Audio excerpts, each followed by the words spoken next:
Olá campeã, prazer estar aqui com você, Raul Candeloro da Venda Mais, e hoje eu estou aqui em mais um podcast VM com o meu sócio Marcelo Caetano, sempre pilotando este programa de vendas, gestão e liderança. Sabe que essa é a nossa conversa semanal, a gente sempre vai com você junto, lembre então de participar, curtir, mande seus comentários. O pessoal tem comentado muito aonde que está nos ouvindo, né? Então a gente sempre brinca que toda semana tem alguém novo.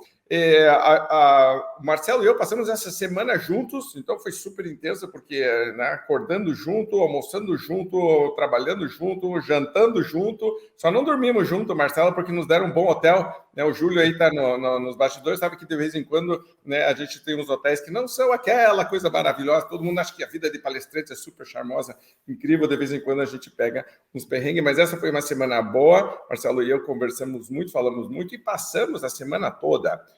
Primeiro no evento do CBTD falando de RH, inclusive a gente vai gravar um podcast sobre isso. Segunda, e depois a gente fez um evento fechado só para 100 empresários, inclusive com almoço, às vezes de mentoria com alguns empresários. Então, nossa, foi super prático, super útil. Marcelo e eu estamos super antenados e conversando de maneira prática sobre estratégia, gestão e liderança, que é o assunto de hoje, inclusive do nosso convidado especialista nisso. Mas, Marcelo, que semana intensa, como foi bom e como a mão na massa, né, colocando né, estratégia, a parte de teoria e prática, como é gostoso isso, né? É bom demais. Para a gente é o maior prazer que tem, né, Raul? Porque a gente lê tanto, a gente estuda tanto, e quando a gente tem a oportunidade de sentar junto e conversar com empresários e ajudar, enfim, e a gente mesmo, os dois, trocarmos ideias de perto, isso é muito, muito rico para a gente, né? Para a gente é um prazer. Eu falo que são dias de trabalho muito perto do ideal, né? Muito perto do que a gente mais gosta, né? Amizade, trabalho, reflexões, então isso tudo é muito importante e é muito legal. E hoje nós temos um convidado que é isso tudo, né, cara? Hoje nós temos um convidado que, na minha opinião, é um dos caras que tem, quem sabe, a maior importância na construção do pensamento de negócio no Brasil, sabe? Porque, além dele ser um grande pensador, ele sempre conseguiu cooptar, por meio dos trabalhos dele, vários grandes pensadores para cá, e sempre fez isso com uma elegância que eu digo que poucos têm, né? Porque, cara, tem uma elegância, tem uma inteligência, aquela dinâmica que pouca gente tem no mercado, e quanto mais experiente ele fica, melhor ele fica. Sempre estou ouvindo os comentários dele por aí. Então, assim, um cara muito importante no mundo dos negócios do Brasil, e é uma honra ter ele aqui no podcast Venda Mais, né? Para a gente seguir essa semana de altíssimo nível e de muito conhecimento, né? Perfeito. Então, pode trazer nosso convidado de hoje, que é o Carlos Alberto Júlio. Ele daqui a pouco fala um pouquinho do trabalho dele, mas, Júlio, você virou para nós uma grande referência, porque, Marcelo, o Júlio tem uma coisa que é assim, ó, quando você for para Paris, você vai, sabe ali no Champs-Élysées, onde tem, e ele começa a falar, ali tem uma boulangerie, que se você for, fala com a dona Marta, certo? O Marta, tipo assim, umas coisas assim. Aí eu tava, uma vez ele tava dizendo, não, porque eu tava passando de bicicleta com o Lavinho. Você conhece o Lavinho, né? Eu falei, não, quem que é o Lavinho? Setúbal, o Lavinho Setúbal. A gente tava andando de bicicleta. Eu falei, não, então, tipo... E aí, então, é uma vila lá na Capadócia, ou não sei aonde. Não, se você for para Santorini, você não sei o quê... Né, aquela bagagem, e ao mesmo tempo, se você falar de um livro de estratégia de gestão, ele não só leu, como ele conhece, jantou com o autor, entrevistou, do tipo, então, isso é uma sumidade, é difícil. A gente fala da gente, né, tipo, pô, né, a nossa biblioteca, que está na minha frente, a da dele, mas a dele, acho que precisa de uma casa só para isso, né, Júlio? E a gente estava falando justamente sobre como está vindo uma nova leva aí de palestrantes que não tem toda essa bagagem, não tem toda essa experiência, só que eles fizeram um cursinho rápido de final de semana e estão indo aí. Então, a gente estava falando sobre isso nos bastidores, vamos engatar por aí, daqui a pouco falando de estratégia de gestão, porque no fundo, para mim, está um pouco isso, né? Em quem que a gente acredita, em quem que a gente confia, da onde vem o conhecimento e a experiência. Fala um pouquinho sobre isso e super bem-vindo, muito obrigado por estar aqui com a gente. Legal, que bom, Raul e Caetano, vê-los de novo. Faz tempo que a gente não se vê, pelo menos pessoalmente faz bastante tempo, né? E para mim é sempre uma alegria quando você fala assim, Raul, então ali tem a boulangerie, né? Ou tem o cara, e tem mesmo na Champs-Élysées ali, tem o Moule de Bruxelles, que eu adoro pra caramba e tal, mas isso tem um denominador comum, que é o seguinte, que é o interesse genuíno e verdadeiro de algumas pessoas, no meu caso é bem assim, de interesse genuíno e verdadeiro por gente. Né? Quer dizer, eu não consigo agir ou interagir com o garçom sem saber o nome dele. Então, você não tem crachá, eu pergunto, você é quem? E aí eu começo a falar. Então, acho que isso é uma coisa que não é uma coisa programada ou aprendida, é uma coisa vivida. E esse item que você trouxe aí para que a gente estava conversando antes nos bastidores, antes de começar a live, é uma coisa interessante, né, Raul? Porque é mais ou menos tentando não ser muito prolixo, mas assim, eu tive uma experiência há alguns anos que me ligou um diretor da TIM, aliás, um querido diretor da TIM, que é o Fortunato Rossato, né? Nato é um campeão lá na TIM. O Nato me telefona, eu estou na Marginal Pinheiros, toco o telefone, tipo 8 horas da noite, Júlio, é o Nato. E eu falei, Nato? Que Nato? Falei, Nato, eu estou te ligando porque eu preciso fazer coach com você. Aí eu falei, peraí, como assim? Por que você acha que você precisa fazer coaching? Não, porque o meu RH disse que eu devia fazer coaching e a minha mulher disse que tinha que ser com você. E aí, claro que eu associei na hora, ele casado com a minha querida Regiane Bochich, que me ajudou a montar a Management TV, né, lá atrás. E aí ele disse o seguinte, falou, Júlio, porque é o seguinte, você sabe, eu vim para cá da Itália como expatriado. Aí fiquei aqui, me apaixonei pela sua amiga, casei com ela, e agora eu tenho que tomar uma decisão. Ou eu volto para a Itália e continuo no programa de expatriado, ou então, se eu ficar no Brasil, eu tenho que pedir demissão do programa de expatriado e ser contratado pela TIM Brasil. E eu estou aí meio precisando tomar uma decisão, o que eu vou fazer. E eu disse para ele, ok, já entendi. Então, e por que eu fiquei meio assim? Porque, na verdade, Caetano, Raul e quem nos assiste aqui no podcast da Venda Mais, eu nunca fui coach. Quer dizer, eu faço essas mentorias de coach talvez há uns 30 anos, até porque eu sempre fui muito próximo dos meus alunos, e aluno sempre pediu esse contato, essa troca comigo. Você sabe, né, Raul? Inclusive, a nossa querida Alessandra Assad virou palestrante, me ajudou muito com meus conteúdos, virou palestrante, também foi uma editora de Venda Mais, acho que te ajudou muito aí na Venda Mais também. Tal. Então, eu sempre tive essa proximidade. Bom, o que aconteceu? Chegou o momento, vocês sabem, eu sou virginiano, né? Virginiano é um problema, cara, jamais queira ter, né? Eu falo para as meninas um marido virginiano, porque é muito certinho e tal. E aí, como eu comecei a fazer muito coaching, mentoria e tudo mais, falei, gente, eu preciso fazer um curso desse negócio para ver o que é isso e tal. Eu queria fazer com o Shirzad Chamini, que é, para mim, o melhor preparador de coach do mundo, mas a escola dele é em São Francisco, são 18 meses, ficava meio difícil. Aí eu falei com o Shirzad, e ele falou, olha, Júlio, aí no Brasil você tem um programa muito legal, eu ajudei a montar, que acho que você poderia aí conversar com o pessoal, que é o pessoal do ecossocial. E como eu sempre gostei muito de antroposofia, sempre li muito Rudolf Steiner e tudo mais, eu falei, puxa, adorei esse negócio. Também 18 meses, são 8 encontros, com espaçamento aí de uns 40 dias entre um encontro e o outro. Só que nesse espaçamento, você acaba fazendo sessões de coaching assistidas. Então, é um programa muito sério, muito comprometido com essas coisas. Mas o que aconteceu de legal, que eu acho que vale a pena passar aqui para o pessoal, é o seguinte, Raul e Marcelo, primeira meia hora do primeiro módulo, falei, gente, eu não sabia o que era coach, não sei mesmo. Por quê? Porque existe uma diferença muito grande entre coaching, mentoring e counseling. E as técnicas que você usa para cada um desses elementos é muito importante. E o que eu descobri, e fica aqui uma contribuição nesse podcast da Venda Mais, que é para isso que nós estamos aqui, da ferramenta. Gente, a coisa mais importante num processo, de qualquer um desses 3 processos, é a contratação. Porque se a pessoa te contrata porque coaching é a palavra, como coaching, mas ele, na verdade, quer um mentoring, você vai frustrar o processo. Porque no coaching, você trabalha na realidade do coaching. Eu até tenho uma frase que eu gosto muito do Hess, que diz assim: nada posso te revelar que já não esteja em você. Na mentoria, o cara está querendo te contratar a tua experiência, a tua quilometragem, os teus relacionamentos, o teu abrir portas, para ele se dar bem naquilo que ele está fazendo. E no counseling, ele quer 100% o outro lado do coach, que é os seus aconselhamentos. Então, se o cara está esperando que você vai fazer uma mentoria da carreira dele, ou do negócio dele, e ele te contrata com o nome de coach, e cada vez que ele te perguntar, você vai dizer para ele o que você espera com esse processo, como é que você vê isso acontecendo daqui a um ano? E ele vai falar para você, mas eu estou perguntando para você.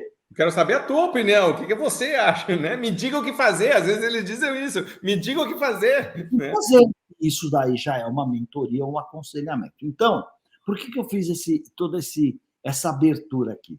Porque eu acho que está acontecendo a mesma coisa, ou muito parecido, com o processo de palestras hoje. Por quê?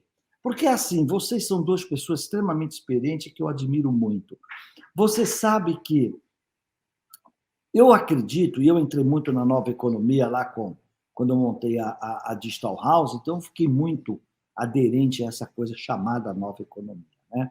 E o que acontece é o seguinte: existem, sim, muitas profissões, muitas funções, que se você for tecnicamente bom, você dá conta com alta performance delas. Por exemplo, né, um desenvolvedor, um dev, né? O cara que é bom em coding, né? Às vezes ele é rápido, ele erra pouco, né? Ele conhece as linguagens, a síntese e a síntese do software e a lógica do software. Ele pode ser muito bom com pouca quilometragem.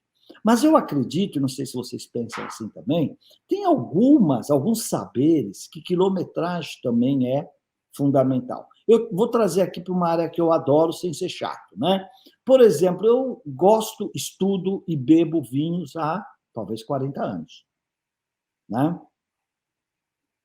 Vinho é o tipo do saber que você precisa de estudo mais litragem. Porque se você estudar e não beber, você não aprende. Agora, se você beber sem estudar, você não sabe nem o que está bebendo. Você não conhece as castas, os terroirs, os produtores, as boas safras, as más safras, etc. E tal. Então, você precisa juntar as duas coisas. Raul, Caetano, quem está assistindo aqui, a maioria dos temas de palestra, principalmente na área de gestão, negócios, vendas, liderança, processos, né, precisa de conhecimento mais quilometragem. E sabe quando que você percebe isso? No Q&A. Quando você faz um perguntas e respostas, aí você vê quem tem, né, lenços para vender. Porque a pessoa levanta a mão lá e fala: olha, professor, o senhor falou aí de pesquisa para conhecer o cliente, o senhor falou aí de conhecer profundamente o seu negócio, mas eu tenho uma loja de calçados aqui no centro de Juiz de Fora, eu não tenho dinheiro, não sou a Coca-Cola para contratar essas coisas. O que você fala para ela? Você fala para ela o seguinte: olha, faz um café da manhã uma vez por mês com o teu pessoal na loja, pega uma hora mais cedo antes de abrir, pega lá uma garrafa térmica de café com leite, pega lá uns pãezinhos gostosinhos, Minas Gerais, pão de queijo e tal, e pergunta para o teu pessoal na loja o que o cliente gosta, o que ele não gosta, quando ele não acha aqui, aonde ele vai buscar, né? Como é que ele costuma pagar, se ele gosta do nosso atendimento, da ambientação da loja. E você vai aprender sobre o seu mercado, sobre sua loja, com seus funcionários, e uma vez por mês ou duas, se você quiser, fica do lado de fora do balcão, não para vender, mas para conversar com seus clientes. Tudo que você precisa saber sobre o teu negócio, ele vai te dizer. Então, da onde sai isso? Você acha que eu li isso daí? Poderia ter lido num dos livros do Raul Candeloro, não é verdade? Não, mas isso daí é porque eu fiquei no boteco com meu pai há 50 anos atrás, eu via como meu pai fazia. Então, o que eu quero dizer para vocês, amarrando agora o conceito? A gente tem visto, e não que isso esteja errado, não está errado, mas a gente tem visto, tal qual tem esses cursos de coaching, que o cara entra na sexta-feira no hotel e sai no domingo com diploma de coaching e acha que é coaching, eu digo para você, não é, não É muito mais complexo que isso, lidar com os sentimentos, com a razão e com o sonho das pessoas. Você não aprende a fazer isso em 2, 3 dias. Não aprende. O comandante Rolim falava assim, olha, eu gosto de piloto velho e avião novo. Quando você inverter isso, desconfie. Por quê? Porque os concorrentes dele, tipo a VASP, que quebrou, estavam fazendo o contrário, pegando o cara novinho por um salário menor e usando os aviões, né, amarrado à turbina lá com arame. A gente viu no que deu. Muito bem. Tal qual esses cursos, existem hoje, vocês sabem, cursos de palestrantes que é a mesma coisa. Você faz lá sexta, sábado e domingo, e veja bem, não é só que ele te ensina a ser palestrante, ele ensina a ser palestrante, como cobrar, como fazer o teu marketing, como criar o teu site, em 2, 3 dias. Bem, só que a questão, Raul, Marcelo, é o seguinte, que esse pessoal vai para o mercado, e como nas empresas nós temos um fenômeno muito complicado, que eu chamo de juniorização, né? Ou seja, quem que liga para Venda Mais para contratar o Marcelo ou o Raul? Às vezes é o assistente de marketing, aquela assistente de RH super bem intencionados, querem crescer na carreira, mas eles vão começar a ligar. E aí eles descobrem que tem um palestrante cobrando 15% do preço do Raul. Mas não tem os 20 anos de estrada do Raul, o caráter empreendedor do Raul, os sei lá quantos mil livros que o Raul leu ou estudou, não é verdade? E aí o seguinte, ele leva lá para cima o seguinte, eu achei um cara que bala, que fala sobre como vender mais e lucrar mais e cobra R$ 2.500 a palestra.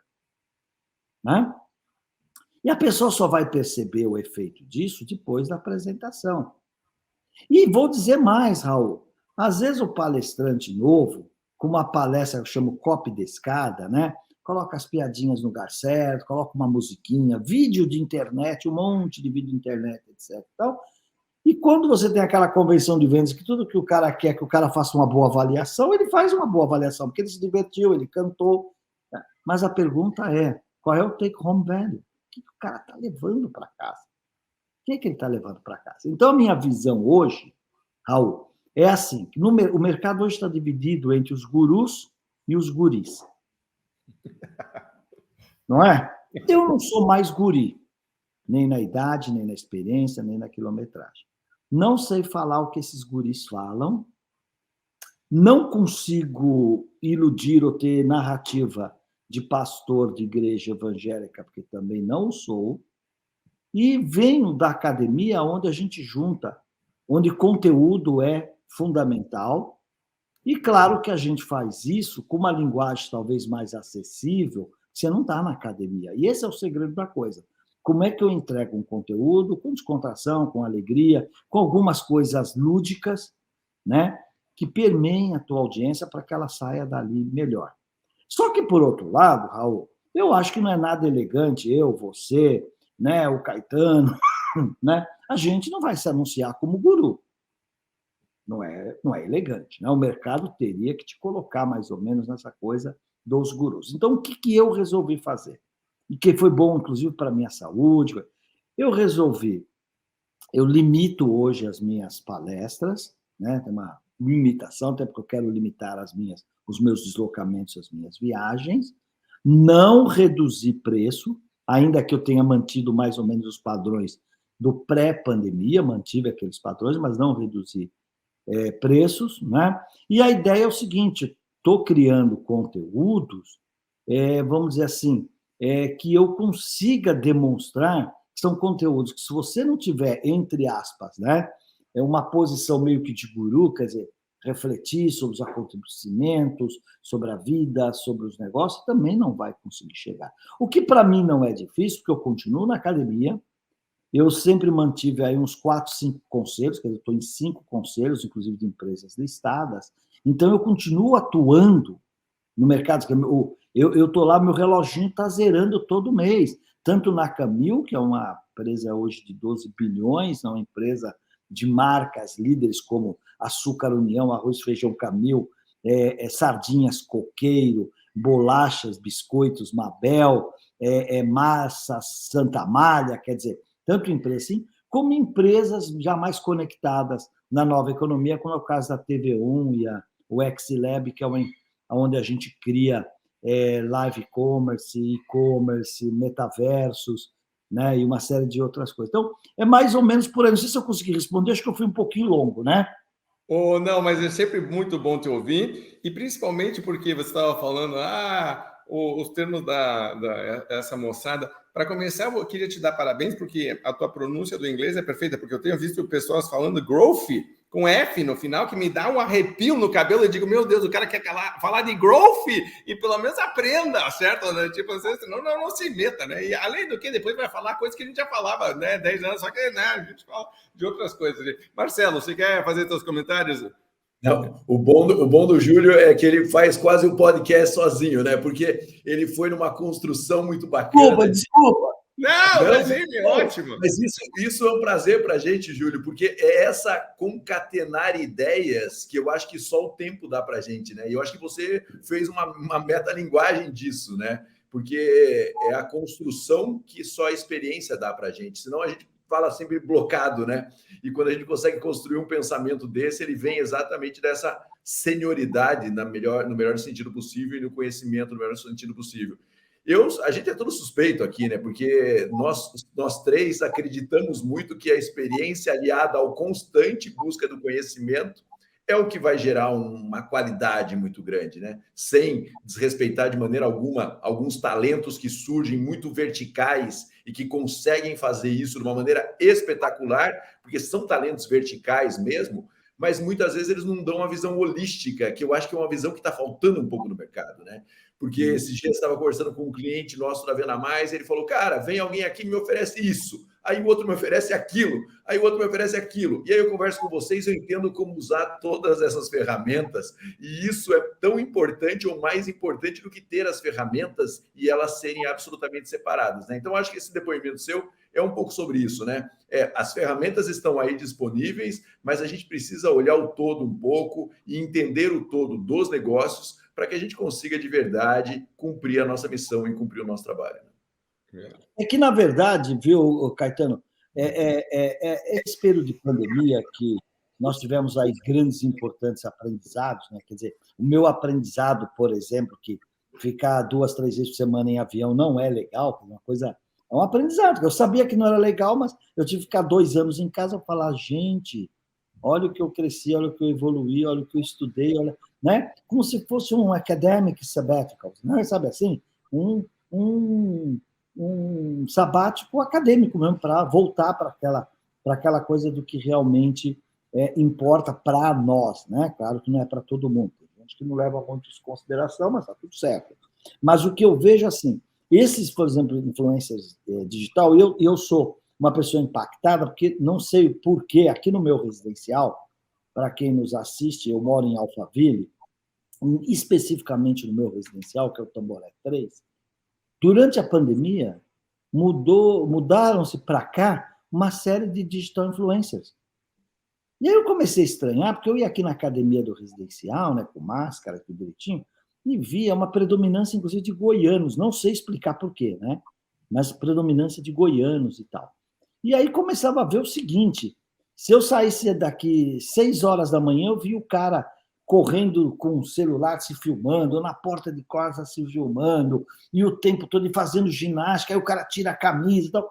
E eu falei, caramba, né? Bom, só que aí começa a conversar com um, começa a conversar com o outro. Não, Júlio, porque eu tenho 1 milhão de seguidores, tenho não sei quantos mil seguidores e tal, não.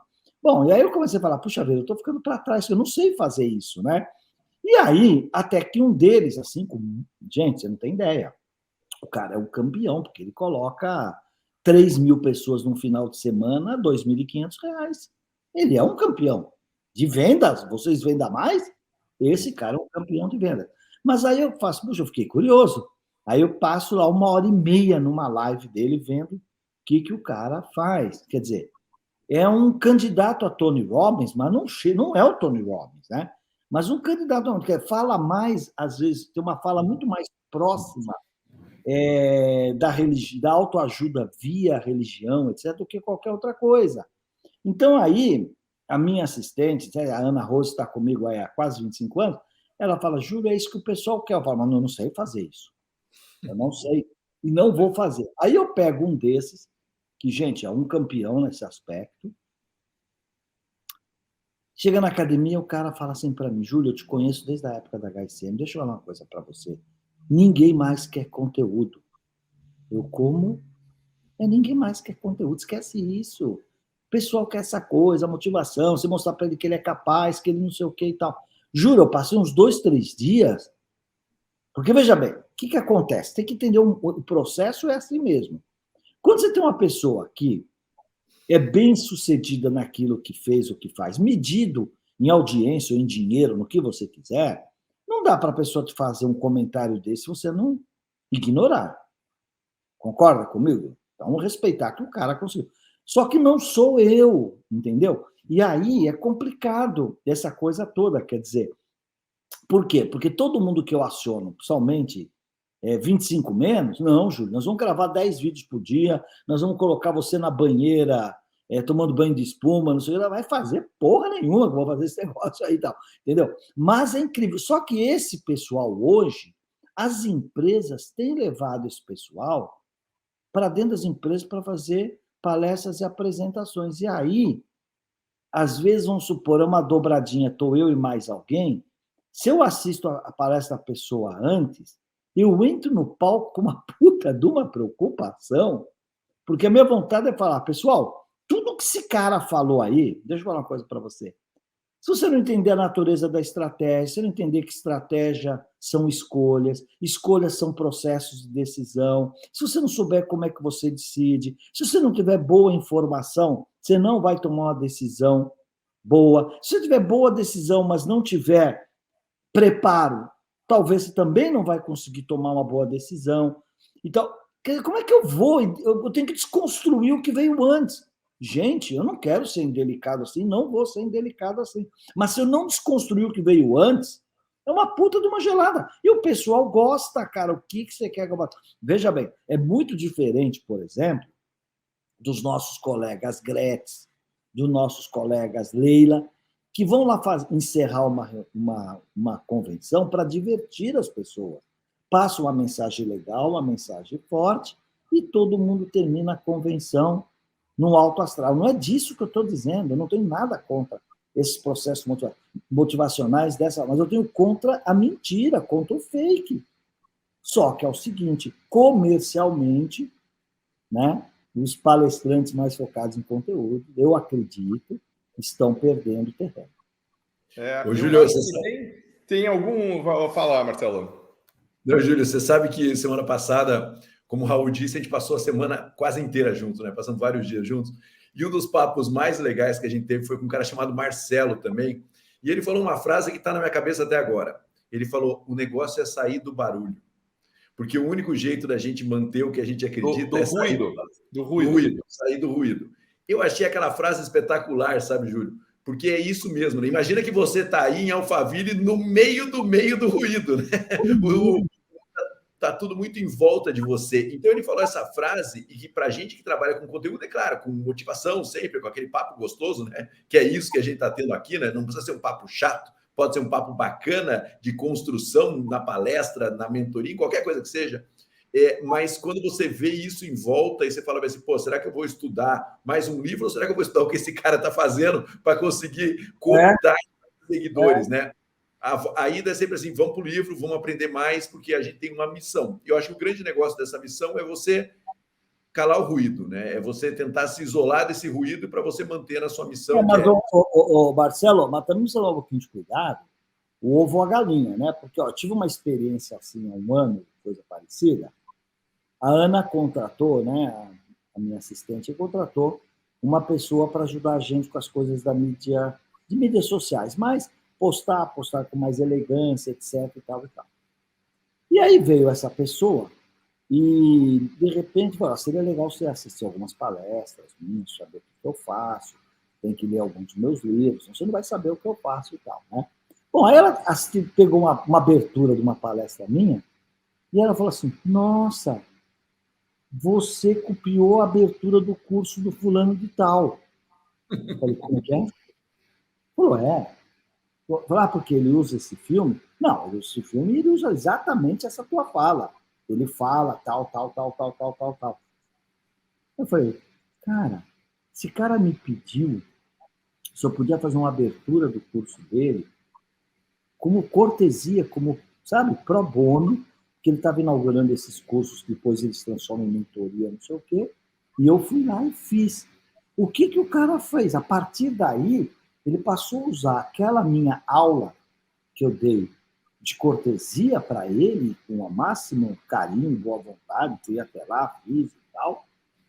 Ele usou aquilo e agora ele faz a abertura das mentorias dele exatamente usando a cena do filme que eu uso e exatamente a minha fala. Acho que ele gravou. O cara falou, não, ele fala assim, ele interrompe a cena, ele faz essa pergunta para o público, depois ele fala isso. Ela sabia de cor. Então eu falo, e aí? Mas quem está cobrando? Mas conteúdo é importante ou não é? Se não é importante, por que copiar o meu conteúdo? Que eu, diga-se passagem, por estar também na academia há muito tempo, conteúdo, saber só serve para uma coisa, para ser compartilhado. Nenhum problema. Só que o que a gente faz na academia é respeitar a fonte. Né? Você respeita a fonte e compartilha. Qual é o problema? Não vejo problema algum em você fazer isso. Né? Tá certo? Olha, como o Raul Candeloro costuma dizer nas palestras dele, se você não fizer isso, vai acontecer aquilo. Tá tudo certo. O que eu não posso é falar e dar a impressão que a autoria é minha, porque isso é muito feio, gente. Muito feio.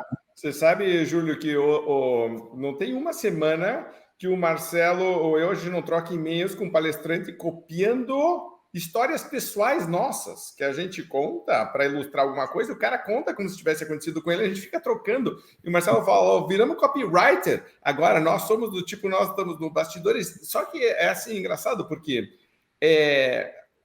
aquela história de presidentes nossos que vinham e diziam nunca antes na história desse país, e sim, já aconteceu 18 vezes, só que o cara que não sabe, né, tipo assim, as pessoas é que não têm noção, porque elas não fizeram, não estudaram. Então, por exemplo, uma das coisas, eu estava uma vez no Mastermind, muito bom, inclusive só de infoprodutores, e dá-lhe a jornada do herói, eu parei e levantei a mão e disse, alguém leu Campbell aqui? Silêncio. Quem é Campbell? Eu falei, porra, sabe, do tipo assim, então vamos voltar aqui um pouquinho, certo? Do tipo, vamos voltar aqui, né? O herói nas mil faces. E aí, tipo, vamos falar, porque no Brasil acabou ficando, inclusive o pessoal de infoproduto, acho que acabou, que só existe uma jornada do herói, é sempre a mesma, e é sempre aquela história de que se eu conseguir, você consegue também. E eu não estou falando isso para me exibir. Eu estou falando isso porque é para motivar você, não sei o que. E aí, vamos. Aí teve um grande guru aí que estava premiando as suas pessoas no palco com um reconhecimento e todo mundo que tinha alcançado o objetivo que o curso se propunha a fazer. E eu mandei um e-mail para o Marcelo dizendo, olha isso aqui, eu não me lembro exatamente qual era o número, mas 10 ou 11% das pessoas estavam recebendo a premiação. Marcelo e eu, a gente estava falando, se 10% dos nossos clientes atingisse o objetivo que a gente tinha se proposto quando começou, a gente se jogava pela janela. A gente tirava o curso do ar e dizia, tá tudo errado, não pode, certo? Não pode. E aí, então, tem essa questão de dizer, você falou de transmissão de conhecimento e tem, acho que, um passo além, que é de colocar em prática e ter um resultado. E a gente se preocupa muito com isso, eu sei que você também. Então, vamos falar um pouquinho mais sobre isso. Então, mas o que eu acho o seguinte, é aquela história que você conhece muito bem, né? Por exemplo, no caso dos palestrantes, o palestrante de uma palestra, sabe o músico de uma música só? Sabe o Luiz Caldas? Né? Tieta, só ficou na Tieta, né? E tem palestrantes de uma palestra só, e às vezes palestrantes muito competentes, né? Mas porque eles não são conteudistas, eles têm uma história que às vezes aconteceu com ele, que às vezes é uma narrativa bárbara de um monte de experiência. Pegar o nosso amigo Max Geringer. Porra, as histórias que ele tem de quando ele foi CEO são muito, muito legais. O que o Max fala? Ele fala assim, o mercado é tão grande, que eu vou contando minhas histórias em quem me chama. Eu, por exemplo, já faço diferente, né? Eu posso dizer para você que esse pós-pandemia, talvez 100% dos meus clientes são os mesmos. que me chamam para outros temas. Por quê?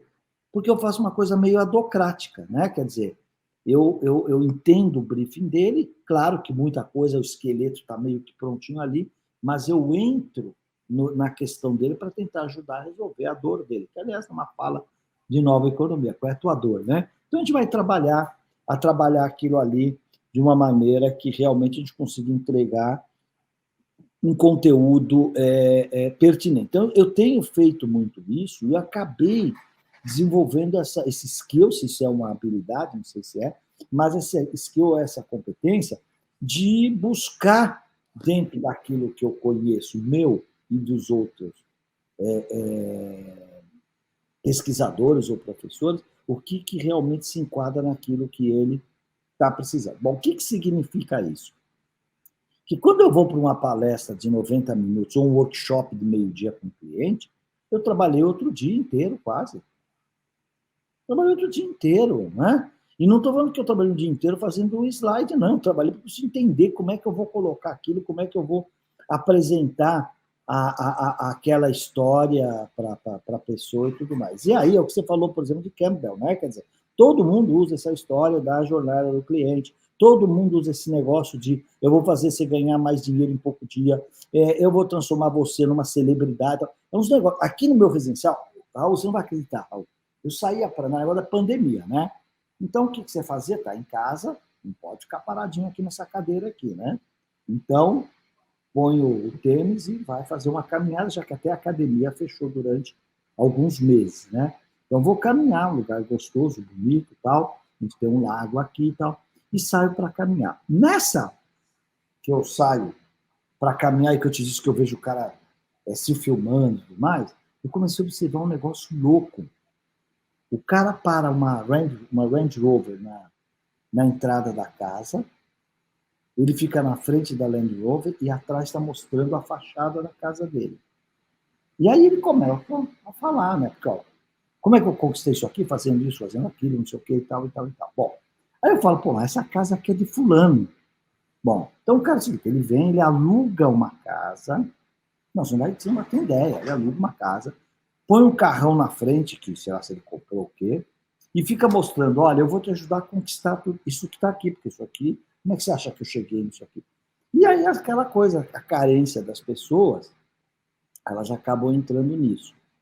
E aí, para mim, eu comecei a pesquisar um pouquinho, queria entender um pouquinho isso, aí eu peguei, não vou citar nomes aqui, porque acho que é desnecessário, aí uma pessoa até que eu tinha assim, uma leitura muito legal, né? Uma pessoa bem empreendedora e tudo mais e tal. Eu estou fumando meu charutinho aqui no meu jardim, tipo 7 horas da noite, e no meu celular aparece aqueles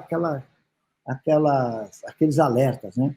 Fulana de tal está no ar no YouTube. E aí era o seguinte, ela ia fazer uma aula gratuita sobre por que as empresas quebram. Falei, pô, legal, né? Eu vou assistir esse negócio, juro, tirei o som da TV, que eu tenho uma TV aqui também na área externa, tirei o som da TV e deixei o celularzinho assim apoiado, estou com o meu charutinho e tal. Raul, você não vai acreditar. Ela fez uma live de 1h30 falando que as empresas quebram no fluxo de caixa, que elas quebram no caixa, não sei o que e tal e tal. Bom, primeiro, puta habilidade ficar 1h30 falar sem falar nada. Ela não disse que era um fluxo de caixa, como gerir um fluxo de caixa, como cobrir um fluxo de caixa, como aplicar os recursos do fluxo. Nada.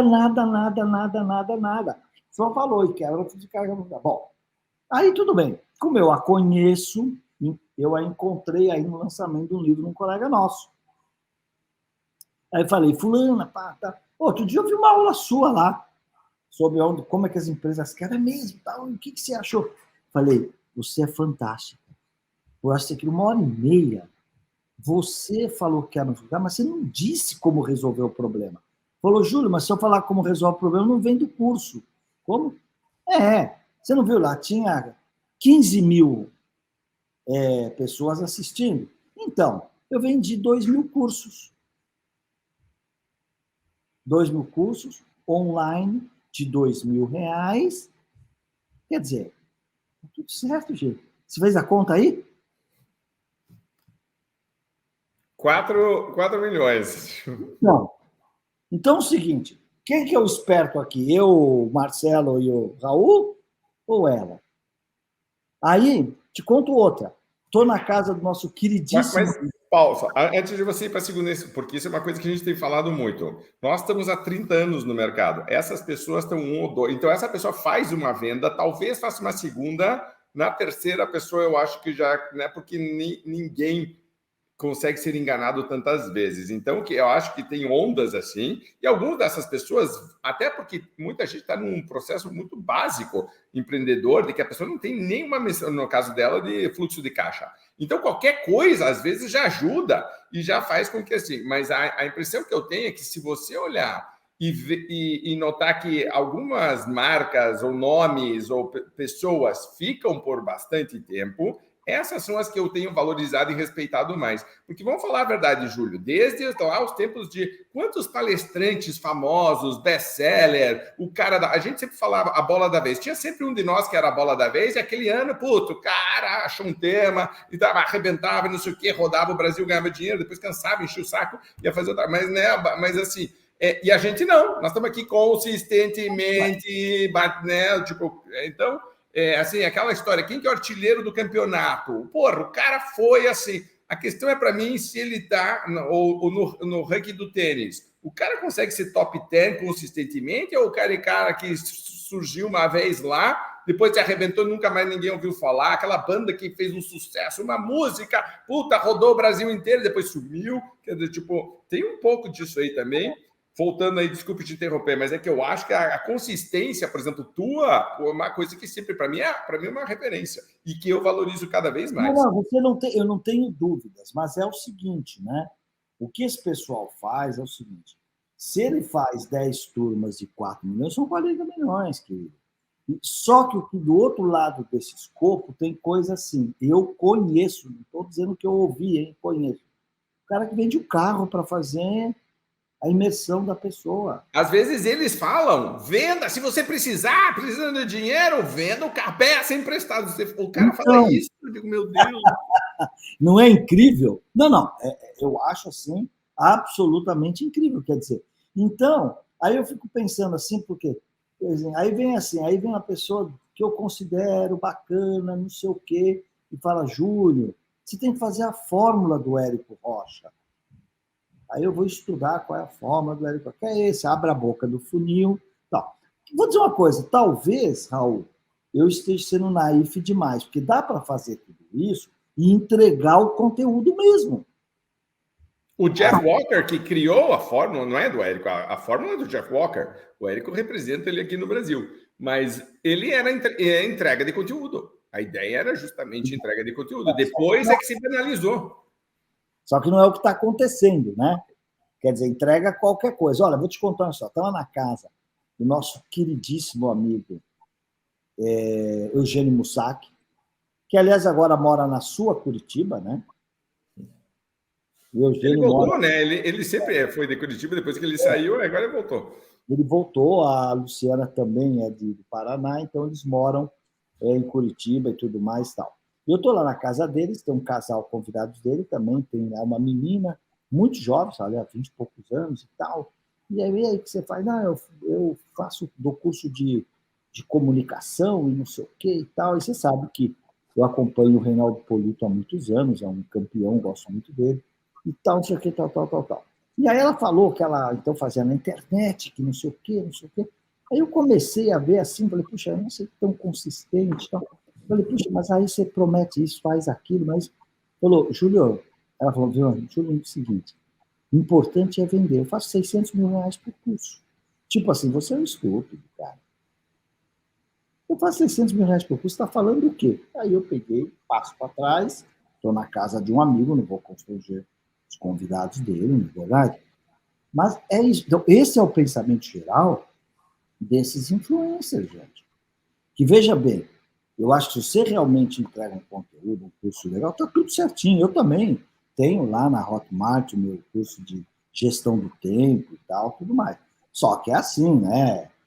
10 de 49, faz um curso lá de 2 horas e eu entrego. É o meu livro inteirinho que está ali e tudo mais. Tal. Então, mais ou menos por aí. E aí, para concluir esse tema, se vocês quiserem, o que eu fiz? Eu comecei a subir a barra para mim mesmo, né? Então, por exemplo, essa semana eu estou lançando um curso de formação de conselheiros de administração junto com a Startse, né? E por que isso? Porque no mercado a gente tem ouvido o pessoal falar que os cursos de conselheiro de administração envelheceram um pouquinho, né? Então, o que nós nos propusemos na Startse, que como a Startse também é uma escola muito focada em o que a gente poderia chamar de nova economia, ou na tech economy, ou coisa desse tipo, no sentido de que os masters deles, os executives dele, têm muito essa pegada de partnership, AI, ferramentas de tecnologia, né, growth, etc, etc, etc. Então, o que eu fiz? A gente criou o que a gente chama, o que eu estou chamando, de um curso ambidestro. Ambidestro é o seguinte, não é nova nem velha economia, são as duas. Porque o conselheiro hoje, que vai sentar ali, claro que ele vai ter que saber ler as demonstrações financeiras para aprovar ou reprovar, ou dar suporte para a diretoria no caso de uma emergência, se vai capital, se vai aplicar os recursos, se vai distribuir dividendos, se vai fazer juros sobre capital próprio. Quer dizer, você tem que saber opinar nessas questões financeiras.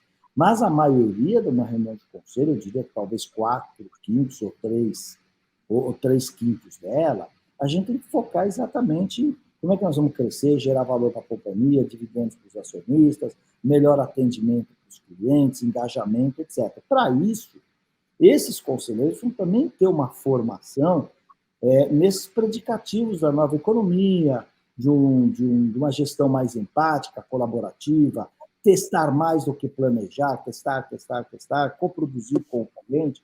E os conselheiros 40 a mais não estão muito nessa vibe ainda, né? Bom, lançamos a semana passada só na basezinha da Startse, né? Para fazer o primeiro teste, nós vamos começar agora. São 3 módulos em 3 meses, são 2 módulos em 3 meses, 2 dias inteiros, 3 meses, né? Tivemos 400, né? 400 inscrições, quer dizer, a turma de 40, está 360 fora. Mas eu acho que isso também sinaliza que realmente tem esse interesse. Uma coisa interessante, para vocês saberem, talvez metade desse público, a gente vai fazer uma seleção desse tipo, metade desse público são herdeiros, o que é muito legal. Por quê? É o cara que é herdeiro, ele não vai estar na gestão do negócio, mas como acionista, ele quer participar do conselho com formação, né? Com conhecimento. E é muito legal. Então, o que eu estou procurando fazer agora é exatamente isso, né? Quer dizer, subindo um pouquinho a barra, e como eu... Porque, assim, tem coisa que às vezes você se distrai, né? Raul, eu tenho 36 anos como conselheiro profissional independente, eu não me dei conta disso. São 36 anos. Meu primeiro conselho foi em 1986, na Metisa, lá em Santa Catarina, que já era capital aberto. Sim, isso que eu ia dizer. Essa, né, eu me lembro que eu acompanhava ela, acho que era Meti 4, se não me engano. O então, Júlio... não existia um novo mercado, não existia nada disso. O Júlio, você sabe que você está trabalhando duas. Eu sou conselheiro e eu estou exatamente buscando uma reciclagem e exatamente nessa dúvida nesse momento, que é assim, pô, os cursos. Eu pego muito conselheiro que entra nas empresas com formação e fala, pô, esse cara não está no jogo, né? Ele não está no jogo e o conselho não pode ser tão distante assim da execução. E você sabe que você tocou no outro assunto que eu sempre falo. A gente trabalha com empresas muitos anos na Venda Mais e aí eu acabo me envolvendo muito em questões familiares e de sucessão. E eu falo muito para os fundadores, né? É o seguinte, seu filho é um ótimo conselheiro. E seu filho não vai ser um ótimo executor, porque quase que o fundador, ele é um cara agressivo, ele é um cara que fez hands-on total ali na execução, e quando ele sai, ele abre um buraco de execução dentro da companhia que o filho dele não foi preparado pela vida ou por qualquer outra coisa para ter essa postura de execução que o pai quer que o filho tenha. Mas o filho foi muito preparado a entender os desafios, a ser um belíssimo conselheiro, ele tem uma visão ampla, ele consegue ver isso muito bem. mas ele não vai ter a força de execução do pai. Ele não vai. O pai trabalhava 12, 13 horas por dia, 14, é respeitado pela empresa inteira, porque ele cumpria esse papel, não só intelectual, mas de motor na estrutura. O pai muitas vezes quer que o filho cumpra esse papel, e o filho não vai cumprir esse papel. Mas ele está muito... É que, na verdade, acho que tem 2 pontos aí muito importantes. O primeiro é o seguinte, o pai tem que entender o seguinte, o que você quer? Que o filho tenha sucesso com o seu negócio ou que o teu filho seja feliz? Porque, assim, ou a família trabalha para o negócio ou o negócio trabalha para a família. Se o negócio for trabalhar para a família, isso tem um limite. Se a família for trabalhar para o negócio, você precisa medir vocação e desejo, e gostar do negócio. Você tem que gostar do negócio. Eu tenho visto, claro que também acompanho muitos processos aí familiares, aliás, os conselhos que eu estou, dos 5, 3 são empresas de capital familiar, que é de controle familiar. Às vezes, o Marcelo, precisa tomar cuidado, é o seguinte, porque a gente fica prestando atenção num processo de sucessão, a gente fica prestando muita atenção na escolha, isso é importante, do sucessor. Mas você não pode esquecer que você tem que ter um olhar também para o sucedido. Se a tua sucessão não contemplar uma passagem de bastão que o sucedido também se sinta bem, ele não vai dar pista para o sucessor. E aí é o seguinte, exatamente o que você falou, o fundador trabalhou, se empenhou, contratou. Tem cara que está lá desde quando ele começou o negócio. É claro que ele vai comparar o pai com o filho, como a gente comparou o Edinho com o Pelé, o Dudu com o Roberto Carlos. É duro carregar esse negócio. Então, se você não cuidar do sucedido, é muito difícil você fazer essa sucessão. E aí o conselho tem um papel importantíssimo. Só para resumir essa questão, se ela não for bem o tema que a gente muda, mas é assim, quando eu fui montar esse curso, claro, né, eu quis entender direito, primeiro, qual era o meu público, óbvio, né, a gente ensina isso na Venda Mais, a gente tem que praticar também, né, qual é o meu público. E tem uma facilidade que eu tenho uma empresa de pesquisa, né, eu sou sócio lá do Renato Meirelles, lá no Locomotivo, então essa coisa mais o academicismo, isso me leva sempre quer dizer, data is the new oil, né? Quer dizer, mas para mim sempre foi, né? Conhecimento sempre foi para mim a parte mais importante do processo de decisão. E aí nós vamos ver, olha que interessante, Marcelo, existem 3 tipos muito claros de conselheiros. 3 tipos muito claros. Você tem o conivente, o negligente e o diligente. Qual é o problema desses 3 tipos? Que o diligente é o menor grupo. Você tem um grupo muito grande de coniventes, por quê? Porque normalmente quem te convida para o conselho ou é o acionista de referência, ou é o acionista controlador, ou é um fundo que investiu na empresa, então ele coloca alguém, né, na sua investida e tal. Então, o que acontece? Quando você me convida para o conselho, parece que eu fico com o compromisso de me alinhar com o que você quer. Puxa vida, mas aí está perdendo a essência do papel do conselheiro, que é trabalhar para todos os acionistas, principalmente os minoritários, e trabalhar pela valorização do negócio. É isso que a gente faz. Então, quer dizer, eu não posso estar alinhado com um grupo só de acionistas. Esse é o conivente. Aí você tem um grupo que eu chamo de negligentes, e com muitas exceções bacanas, é muito ligado àquele medalhão. O cara quer pôr quer pôr um medalhão no seu conselho. Então, né, você vai lá e fala assim, porra, esse cara é presidente do Banco Central, e convida o cara. Tal. Esse medalhão, cara, já teve uma puta trajetória profissional fantástica. Você acha que ele vai ler o material do conselho previamente, ele vai estudar esse material, ele vai visitar os diretores de vez em quando, informalmente, para saber como estão os projetos? Você acha que ele vai ser um embaixador da organização quando aparece uma oportunidade de mercado que ele vislumbra? Não vai, ele vai lá, assina a ata e acabou. Bom, e aí nós temos os diligentes, que seriam aqueles que, sim, né, ele pode ter área de especialidade. O cara é um craque em logística, mas ele vai aprender um pouco de finanças, do mercado que a empresa atua, não sei o que, e tal, para poder participar de uma reunião de conselho. Ele pega 2, 3 dias antes o material, principalmente as demonstrações financeiras, não é que ele lê, ele estuda, ele compara com o mês anterior, ele faz as anotações e vai para o conselho com aquilo que o material não expressou claramente, ou então que ele não entendeu, ou alguma coisa de si. Esse tipo de conselheiro chamado dirigente é o que a gente quer formar. Entendeu? O cara não vai ser um especialista em LGPD, mas ele tem, quando ele olha lá que estão usando o banco de dados para fazer isso, aquilo, ele diz, escuta, isso está de acordo com a LGPD? Esse cadastro é opt-in ou opt-out? Quem examinou essa questão? O nosso jurídico sabe que nós estamos fazendo isso com essa base de dados. Gente, então você não precisa, não sabe a letra do LGPD, mas tem que saber que isso é um requisito fundamental para poder opinar, não é verdade? Ele tem que saber perguntar, escuta, como é que está a nossa segurança da rede? Cybersecurity. Chama o nosso cara de TI aqui para reunião. Ô, Júlio, só para dar um exemplo, há uns 2 meses aqui teve uma quebradeira grande de bancos nos Estados Unidos.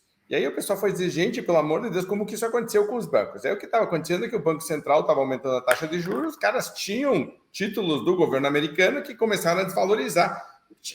Eu falei, não é possível que num banco não teve um conselheiro que levantou a mão e disse, gente, nós estamos com a carteira carregada 100% de título do velho. E o Banco Central falando para todo mundo, porque é muito transparente. Tipo, atenção, né? Não é que o gato não vai subir no telhado. Já subiu uma onça, um leão gigante. Tipo assim, né? Como dizia meu filho quando era pequeno, se prepare-se. Do tipo, tá acontecendo. Não, os caras não fazem, a gente tem que fazer marcação no mercado, aí o cara quebra. Aí você diz, não é possível. Então, tipo, você vê que o conselho todo, entre negligente e conivente, e o que acontece com a empresa, né? Porque muitas vezes... Raul, mas como é que explica 40 bi de rombo na Americana com executivos de 5 a 10 milhões por ano, com um conselho com um monte de figuraças, inclusive o Beto Sicupira na presidência do conselho, com PwC auditando e até hoje não se manifestou? Gente, você não some com os 20 bi, são 40 agora que tem também, mas os 20 bi que deveria passar devia tramitar pela operação, foi jogado numa conta de ativo, você não consegue fazer isso sem materialidade. Gente, você vai olhar para aquilo ali e vai falar, pera um pouquinho só, o que é aquela conta de passivo ali? Débito para os bancos? Tá, mas os juros disso aí não tinha que entrar lá antes do EBITDA? Perdão, depois do EBITDA e antes do lucro líquido? Por que não está ali? Porque, gente, veja bem, Raul, se você joga os juros dessa operação no operacional, daria prejuízo. Dando prejuízo, não tem bônus para ninguém, nem distribui lucro. Mas, ao mesmo tempo, alerta quem está comprando ações, pô, Americanas não está indo bem. Então, peraí, não é possível que ninguém viu aquilo.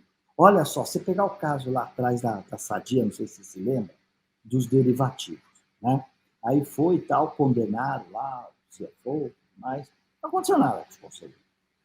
Mas, gente, conselheiro, ele via todo mês aquela demonstração financeira, ele não via que estava dando mais lucro não operacional do que operacional? O que é esse não operacional?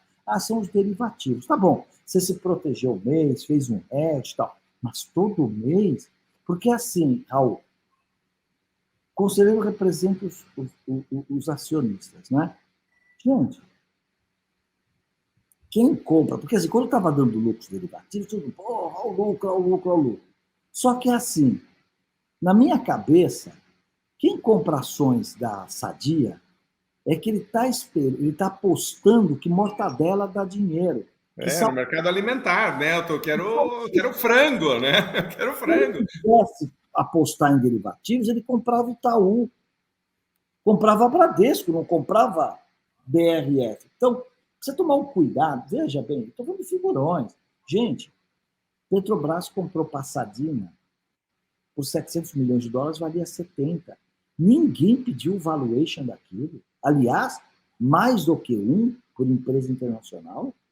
Ninguém pediu. Deve ter pedido. E você vê a importância que tem aí, acho que seria uma conversa. Vamos já deixar marcado, Júlio, que nós vamos fazer um outro podcast só para falar de governança e de conselheiros. Porque agora a gente tem um presidente que indica para o Supremo, que teoricamente também, né, são, né, a figura de conselheiros no Brasil deveria ser essa, então estão colocando coniventes também aí no Supremo. Então a gente já sabe o que vai acontecer, né? Então já está por aí. Júlio, super papo, super bom. Eu tenho sempre o papel desagradável de ter que ficar de xerife do tempo aqui, então, tipo, peço licença aqui para a gente ir encaminhando para o final. Comentários finais que eu queria que você fizesse sobre o cenário atual, o que você está vendo, né? Porque tem uma frase do Jeff Bezos que eu gosto muito, que ele diz, perguntaram para ele, e aí, o que vai mudar na economia? Ele disse, eu faço planos sobre coisas que não mudam. Não dá para ficar fazendo plano sobre coisas que mudam. Sobre coisas que não mudam é muito mais sólida. Então, tem algumas coisas que não mudam e a tua sabedoria, a tua experiência permite ver isso, né? Essa trajetória toda. Que tal a gente encerrar, então, com alguns comentários rápidos sobre isso? E aí eu já passo para o Marcelo para a gente finalizar. Muito feliz a sua colocação, citando aí o Jeff Bezos, porque o que não muda, na minha opinião, é essa dinâmica da economia brasileira. Tá bom, você fala, demos sorte com o agro, mas lá atrás demos sorte com o quê? Com a indústria, com a exportação, com isso. É impressionante a dinâmica da nossa economia brasileira. E, ao mesmo tempo, é o pesar que a gente tem, se a gente pudesse ter aí 20 anos de uma gestão que eu falo assim, o governo cuidar do que é governo, deixar a gente cuidar do que não é governo. Você imagina o que aconteceria com esse país, não é verdade? Então, assim, eu não sou a pessoa que lamento que as coisas estão indo bem, porque eu não concordo com o governo que está lá. Eu não consigo torcer contra o meu país ou contra a minha economia. E eu acho que o que o Brasil está demonstrando, com inflação caindo, com desemprego caindo e com as projeções de PIB aumentando, é que realmente a nossa economia tem uma vigorosidade incrível e que quando a gente esquece um pouquinho o governo, a política, as injustiças, essas narrativas absurdas, e veja bem, aqui não estou falando nem com a questão ideológica direita ou esquerda, porque eu acho que essa polarização só fez mal. Bolsonaro fez muito mal para o Brasil, Lula está fazendo mal para o Brasil há muitos anos. Eu lamento que a gente não encontre a chamada terceira via, ou uma via que possa realmente unir, olhar para frente, educar o povo, resgatar, sim, a miséria. A gente não pode admitir ter gente passando fome, não é verdade? Mas eu acho que a nossa dinâmica é essa. Então, para nós que estamos na iniciativa privada, para nós que acreditamos em gerar valor e fazer mais com menos em produtividade, eu acho que tem que continuar fazendo isso mesmo, olhando para frente. E aí eu aprendi muito. Meu pai é uma pessoa, você sabe, português, dono de padaria, extremamente simples, mas meu pai falava assim, ó, eu deixo vocês com isso. Meu pai dizia assim, se você olhar para baixo, você vai ver um monte de gente abaixo de você. Se você olhar para cima, tem um monte de gente acima de você. Então é o seguinte, filho, a gente olha para frente, é para frente que se olha, e é para frente que se caminha. Maravilha. Muito obrigado, Júlio, super prazer. Marcelo, comentários teus agora. Vou deixar a frase do Júlio, que eu achei sensacional. Não vou falar mais nada para não colocar um ruído nesse fechamento. Júlio, muito obrigado pela sua presença, muito legal. Altíssimo nível, né? A gente foi de influenciadores e conteúdos entregue com qualidade ou não, e a gente foi para a governança, que no final das contas está tudo conectado, né? Quando você aceita vender sem colocar qualidade no que você vende, você tem um problema aí de governança de alguma forma. Então, achei a conversa toda muito legal, ela foi se enfim, conectando, e agradeço demais a sua presença, e provavelmente você vai me encontrar no seu curso de conselheiro lá, porque eu estou atrás de uma reciclagem aí. Tá bom. Me passa depois o teu WhatsApp aqui, e eu mando para você o material, e se não for nessa turma, na outra. Fica tranquilo. O Júlio está vendedor de curso, é brincadeira. Estou brincando.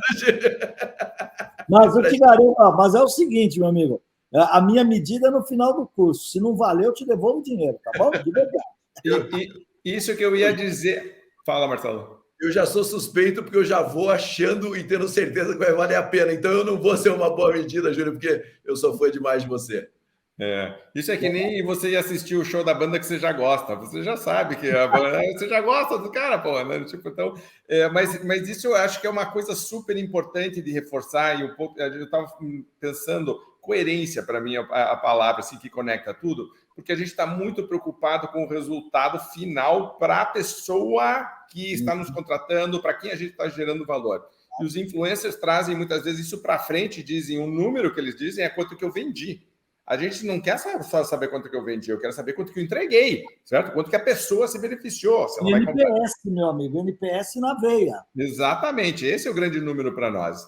Muito bem, então super obrigado de novo. Para você que está nos vendo ou nos ouvindo, super obrigado pela audiência, seja auditiva, seja visual. Lembre que você pode nos levar na bicicleta, na banheira, no trabalho, parado na marginal, no trânsito, esperando o avião, no tipo assim, leve o Júlio, leve o Caetano, leve o Candeloro, aquela meia hora, aquela uma hora gostosa, a cabeça funciona, mas esse papo gostoso, muito bom. Curta, comente, compartilhe, lembre que podemos fazer uma onda positiva e parabéns por essa tua jornada de ajudar o Brasil a vender mais e melhor. Essa é a nossa missão, a gente leva isso muito a sério e você está junto com a gente nessa caminhada, tá bom?